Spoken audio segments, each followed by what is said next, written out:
हजारों खोखले शब्दों से अच्छा है, हजारों खोखले शब्दों से अच्छा है वह एक शब्द जो शांति लाए।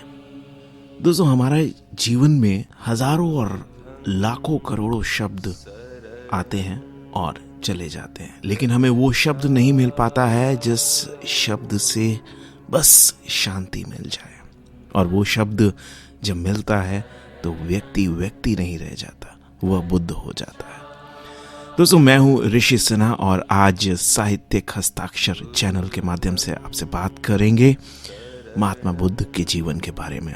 दोस्तों, समाज में जब जब अनाचार, अशांति, अज्ञान, अंधविश्वास और रूढ़िवादी सोच जड़ जमा लेती है, तब कोई न कोई महापुरुष समाज में इन कुरीतियों को दूर करने के लिए जन्म लेते हैं।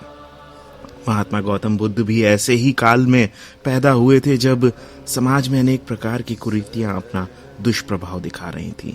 तब महात्मा बुद्ध ने अहिंसा, प्रेम, त्याग और शांति का संदेश देकर इन कुरीतियों को दूर करने का प्रयास किया था।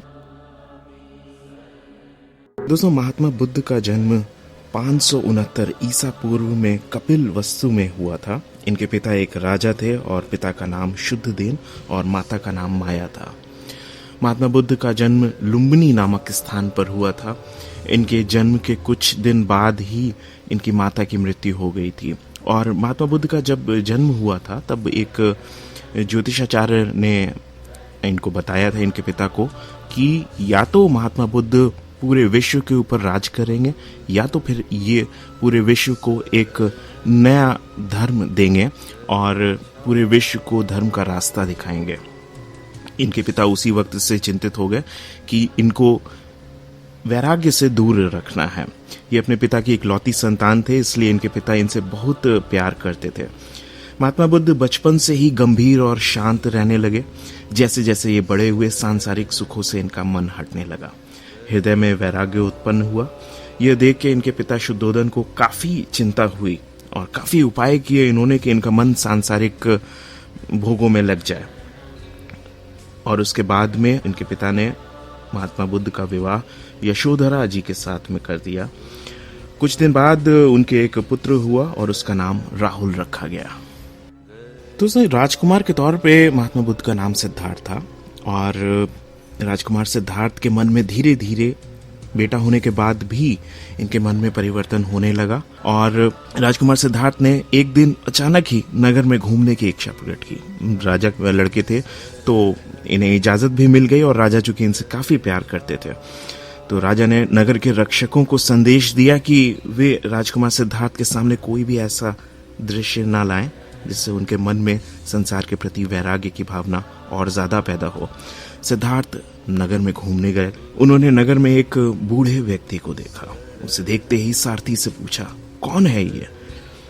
इसकी यह दशा कैसे हुई है? सारथी ने कहा, राजकुमार जी, ये एक बूढ़ा आदमी है। बुढ़ापे में प्रायः सभी व्यक्तियों की यही हालत हो जाती है।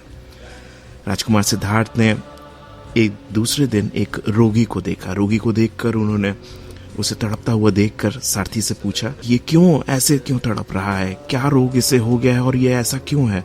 सारथी ने बताया, यह रोगी है और रोग से मनुष्य की ऐसी ही हालत हो जाती है।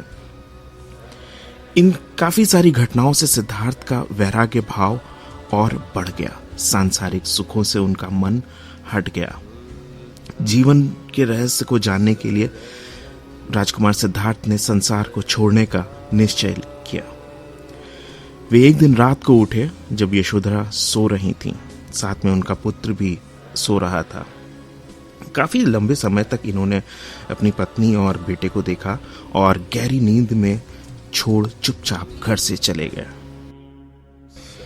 दोस्तों, राजकुमार सिद्धार्थ मोह का आखिरी धागा भी तोड़कर निकल आए थे और सिद्धार्थ ने वनों में घूम घूम कर ध्यान और साधना करनी आरंभ कर दी। इससे इनका शरीर काफी दुर्बल हो गया। अंत में वे गया पहुंचे। वहां पीपल के पेड़ के नीचे बैठकर राजकुमार सिद्धार्थ ने कई दिन तक तपस्या की और वहां उन्हें ज्ञान प्राप्त हो गया। परम शांति का अनुभव हुआ। इसके बाद वे सारनाथ आए। वहां उन्होंने 5 साधुओं को उपदेश दिया।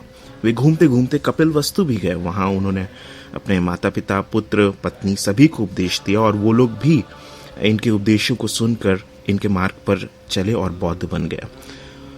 महात्मा बुद्ध ने अहिंसा को परम धर्म बताया। उन्होंने दया, सहानुभूति, मैत्री भावना आदि का प्रचार किया और उनकी शिक्षाओं का काफी बड़ा प्रभाव पड़ा। चीन, जापान, श्रीलंका, भारत, तिब्बत, नेपाल, बहुत सारे देशों में बौद्ध धर्म का प्रभाव आज भी है।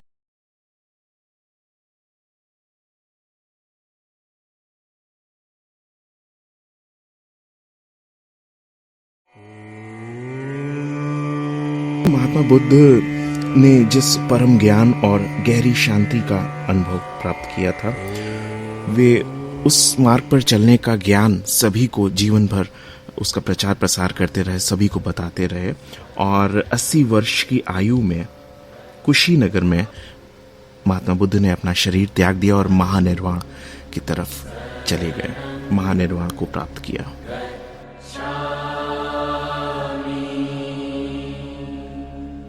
दोस्तों, अब ऋषि को दीजिए इजाजत इस बात के साथ कि मिलेंगे अगली बार किसी और शख्सियत, किसी और संत के बारे में बातें करने के लिए। और आपसे आग्रह है कि साहित्यिक हस्ताक्षर चैनल को लाइक, सब्सक्राइब और शेयर जरूर करें।